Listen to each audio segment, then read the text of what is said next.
Hello dear aspirants. So today in this short session we will be discussing about the concept of Sanskritization. If you have been studying sociology or if you are interested in the study of Indian society, then you must have heard about this particular term.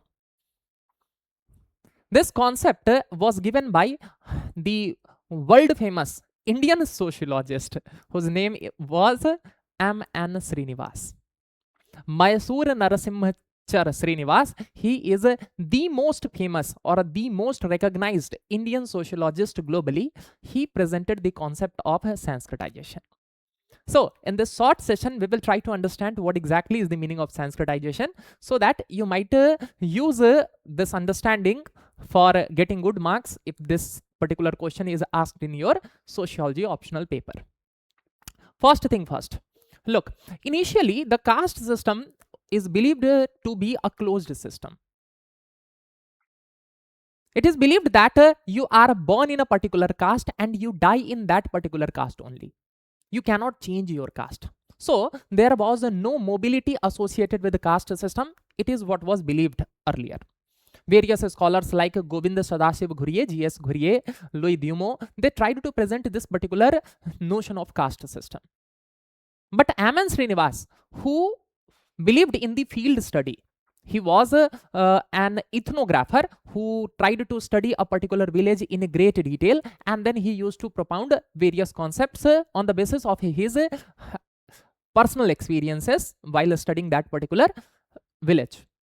So he conducted a study of Kurgs in South India, and on the basis of that particular study, he gave the concept of Sanskritization. And in this concept, he tried to present the dynamism associated with the caste system or the mobility associated with the caste system. Got the point? So let's first meet the person who gave this concept, and he is M.N. Srinivas. Mysore Narasimhachar Srinivas. Got the point? On the basis of his study of the Kurgs of South India, he wrote this particular book, Religion and Society Among the Kurgs of South India, in 1952. Getting this? लगभग 70 साल पुरानी ये book है, 70-80 साल पुरानी ये book है. So in 1952 it was originally published with the very same title, Religion and Society Among the Kurgs of South India, which was based on his study of these Kurg society of South India. Now, what he explained about the Sanskritization. He believed that Sanskritization is a process through which the so-called lower caste community or the tribal community of Indian society, through the imitation of the upper castes or the dominant castes of their region, try to change their position.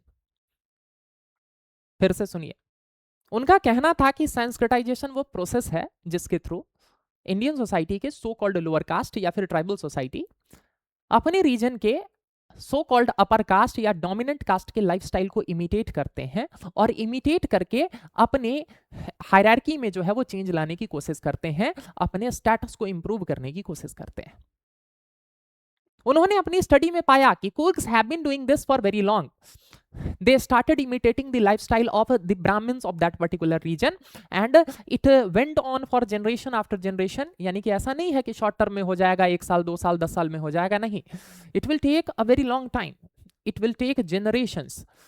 And while doing so, what they will do, they will leave all their defiling activities. जैसे कि उन्होंने जो है so called जो है वो Indian society में meet वगैरह खाना को अच्छा नहीं माना जाता है या फिर लिकर वगैरह कंज्यूम करने को अच्छा नहीं माना जाता है, तो उन लोगों ने ये सारी चीजें छोड़ दी just to imitate the lifestyle of a Brahmins of that particular region. And after multiple generations, what they did, they started claiming. उन्होंने क्या किया जी? They started claiming the position equal to that of the Brahmins of that particular region. Got the point? So this is the process of Sanskritization. कि क्या होता है, बहुत लंबे समय तक किसी पर्टिकुलर अपर कास्ट कम्युनिटी या फिर आप मान सकते हैं कि उस रीजन की जो डोमिनेंट कास्ट होगी उसके लाइफ को इमिटेट करने के बाद उनके इक्वल पोजीशन को क्लेम किया जाएगा, स्टेटस को क्लेम किया जाएगा. Now, this particular imitation or this particular claim might be accepted and even it can be rejected as well. Got the point? If this claim is accepted. क्यों? क्योंकि वो बोलेंगे कि देखिए अब तो हम भी आप ही की तरह हो गए हैं, हम भी आप ही की तरह कपड़े पहनते हैं, हम भी आप ही की तरह जो है वो क्या करते हैं जी, रिचुअल्स को फॉलो करते हैं, हम भी आप ही की तरह का जो है वो फूड वगैरह कंज्यूम करते हैं। तो अगर मान के चलते हैं कि क्लेम एक्सेप्ट हो जाता है तो उस पर्टिकुलर रीजन में पोजिशनल लेवल पर जो है वो हायरार्की में ऊपर आ जाएंगे। ध्यान रखिएगा, Sanskritisation does not bring structural change. ऐसा नहीं है कि एक रीजन में एक पर्टिकुलर लोअर कास्ट जो है वो अगर ऊपर पहुंच गया है तो पूरे इंडिया में जो है वो लोअर कास्ट या सो कॉल्ड लोअर कास्ट जो है वो ऊपर हो जाएगा। ऐसा बिल्कुल नहीं होने वाला है। It only brings the positional change, यानी कि केवल उसी रीजन में उस लोअर कास्ट का अपवर्ड मोबिलिटी इंश्योर होगा। Got the point? अगर ये क्लेम एक्सेप्ट हो जाता है तो इसके दो प्रूफ हैं। पहला प्रूफ क्या है कि अगर क्या हो कि वो जो नीचे से ऊपर आ रही थी कास्ट कम्युनिटी और जो पहले से ऊपर कम्युनिटी थी, इन दोनों के बीच में इंटर मैरिज होना शुरू हो जाए। And the second point is the local priest who used to perform the rituals for the so called upper caste of that particular region, if he agrees to perform the rituals for the upward mobile lower caste as well. तो अगर local priest जो है उन लोगों के लिए जो पूजा करवाता था वो ये नीचे से ऊपर आने वाले कास्ट के लिए भी पूजा करवाने लग जाए और इंटर मैरिज होने लग जाए, तो हम मान लेते हैं कि संस्कृताइजेशन का प्रोसेस पूरा हुआ।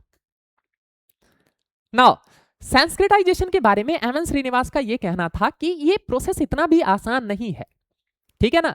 इसके लिए बहुत सारे प्री रिक्विजिट्स चाहिए, जैसे कि सोसाइटी लिबरल इनफ हो कि वो इस तरह के इमिटेशन को अलाउ करे। पता चले कि लोअर कास्ट कम्युनिटीज ने जैसे ही इमिटेट करना शुरू किया, जो अपर कास्ट कम्युनिटी है वो क्या कर रही है जी, उसको रेजिस्ट करने लग गई और मान के चलते हैं क्लैशेस वगैरह होने लग गए। In such condition sanskritization will not take place. क्यों? क्योंकि इमिटेशन जरूरी नहीं हो पाया। Apart from this, there should be close proximity between the upward mobile caste and the so called dominant caste. तभी तो वो उनके लाइफस्टाइल को ऑब्जर्व करके इमिटेट कर पाएंगे। Getting my point?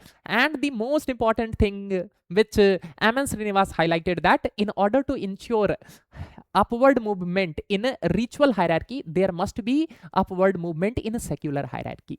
यानी कि आपका रिचुअल हायरार्की में, यानी कि ये जो कास्ट हायरार्की में अपवर्ड मोबिलिटी को या फिर अपर स्टेटस को तभी एक्सेप्ट किया जाएगा जब सेक्युलर हायरार्की में आपका अपवर्ड मोबिलिटी होगा। यानी कि या तो आप इकोनॉमिकली बहुत वेल हो जाएं, या फिर मान के चलते हैं आपका पॉलिटिकल पावर बहुत बढ़ जाए, या फिर एजुकेशन वगैरह के फील्ड में जो है वो आप बहुत अच्छा करने लग जाएं।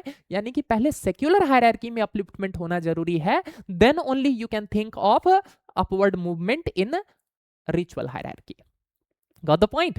So this was the whole concept of Sanskritization, which was given by M.N. Srinivas. Now, initially M.N. Srinivas believed that it is the life of Brahmins that is imitated. So initially he used the term Brahmanization in place of Sanskritization. But later on, he found that no, in other regions, various other dominant castes are present and even their lifestyle is also imitated. So he changed the Brahminization to Sanskritization. And this is how the concept of Sanskritization emerged, and it presented that even in a so-called closed system of caste, some form of mobility is always present. It presented the dynamism that is associated with the caste system, or the changing nature that are emerging Indian society, that are emerging in Indian society with respect to the caste system. So I hope in this short discussion I was able to explain you the whole concept of Sanskritization.